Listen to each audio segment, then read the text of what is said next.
Mesdames et messieurs, bonjour, bienvenue. Aujourd'hui donc pour la première vidéo critique de cette chaîne YouTube. Et si vous voulez voir quel film nous avons déjà critiqué, je vous invite à les regarder dans la description. Malheureusement, vous ne pourrez pas retrouver ces vidéos. Voilà, car elles ont été toutes supprimées. Mais c'est pas la première critique que je fais sur YouTube. Et vous retrouverez, s'il n'y a pas de problème, les films que j'ai déjà critiqués sur l'ancienne chaîne YouTube dans un top ou flop en fin d'année. Mais pas tout de suite. Mais aujourd'hui, nous sommes ici donc pour parler de la critique du deux nouvelles adaptations de Walt Disney Pictures. Et il s'agit donc de Peter Pan and Wendy's. Donc voilà. Donc oui, j'espère voilà. Oui. Alors, sachez que la première adaptation de Peter Pan, parce que celle-là, c'est la troisième adaptation, donc celle-là est destinée plus à la troisième génération. Il y avait une première adaptation en dessin animé qui était destinée dans les années 50 en dessin animé. Ça, c'était la première génération. Ensuite, il y a eu une deuxième adaptation de Peter Pan dans les années 2000, si je ne me trompe pas, en 2003.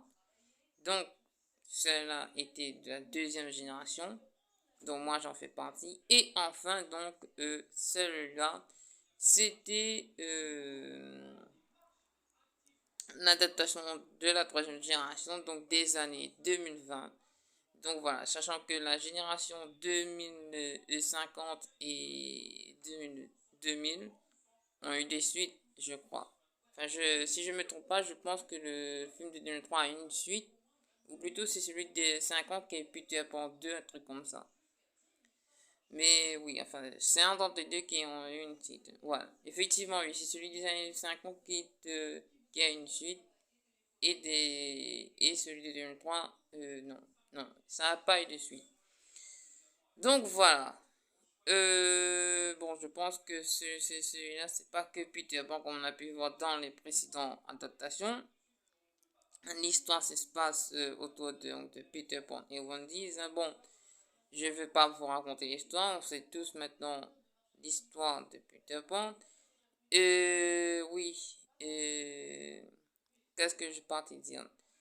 Je suis pas non plus un grand fan de Peter Pan. Je n'ai jamais été. Comme j'ai jamais entendu quelqu'un qui est fan de Peter Pan. Donc si vous êtes fan de Peter Pan, dites-le moi dans les commentaires. Mais ce n'est pas mon cas. Quand j'ai découvert Peter Pan, j'avais 6 ans. Donc c'était en 2003. Donc comme je l'ai dit dans le début de vidéo. Et c'est oui, à l'époque, j'étais plutôt bluffé. Donc voilà, parce que le film était destiné à moi quand j'étais un enfant. Mais en revanche, là, c'est vrai que cette nouvelle adaptation de Peter Pan me laisse un peu perplexe. Donc voilà, c'est tant que j'avais déjà... C'était un film que j'avais déjà vu et que pourtant j'avais pas revu depuis de nombreuses années, hein, parce que je n'ai pas revu le Peter Pan des années 2000. Et là, comme par hasard, j'ai dit tiens, ben pourquoi pas, je vais regarder. Et franchement, et ben, c'est vrai que ça faisait longtemps que j'avais pas vu Peter Pan, mais ça ne m'avait pas manqué non plus. Et j'avais l'impression d'avoir regardé tout le temps le même film en fait. Même si ça remonte en 2003 ou en 2006, la dernière fois j'avais vu Peter Pan. Mais j'avais pas cette sensation, j'avais l'impression de cette sensation de répétitif. Donc voilà, c'est pas un mauvais film, c'est pas un bon film, mais c'est vrai que ces derniers temps j'ai vraiment du mal avec les films anglais et surtout le dernier film anglais que j'avais vu c'était Alice et on va dire que ce n'était pas un chef-d'œuvre non plus, enfin Alice au pays des merveilles 2 en tout cas et bon voilà. C'était pas ma cam non plus. C'est vrai que plus je grandis, plus que peut-être je suis très vieux pour ce genre de choses, hein. Donc voilà, voilà.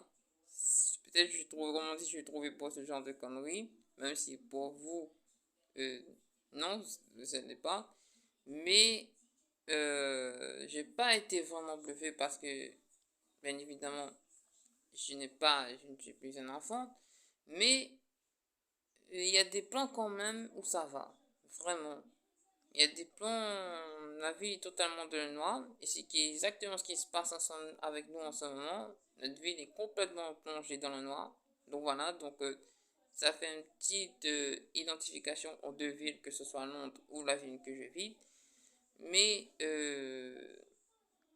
après, ça m'a pas plus emballé que ça. Je retiens pas vraiment de plan qui m'a époustouflé. Bien évidemment, je trouve qu'il y a des beaux plans. Hein. C'est pas dégueulasse. Ça aurait pu être pire. Mais comment dire ça?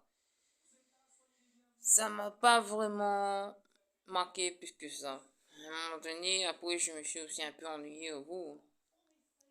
Donc voilà, je n'ai même pas regardé jusqu'à la fin.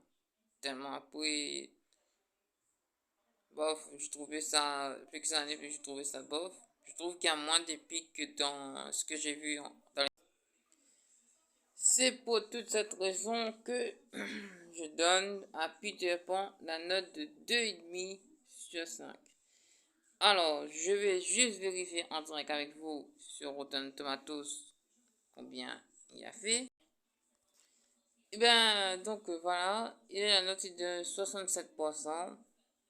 C'est entre deux. C'est pas une tomate pourrie, c'est pas une tomate fruit, et franchement, ça vaut.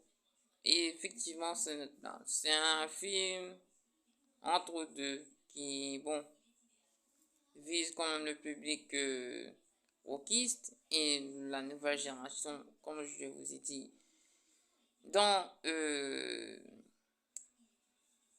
y a quelques minutes de ça.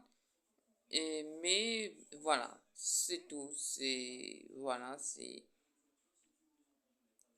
il n'y a rien à dire d'autre de plus sur ce film Peter Pan, qui je pense pas aura une suite. Est-ce que ça a sa place au cinéma? Pas forcément. Il est très bien sur Disney+.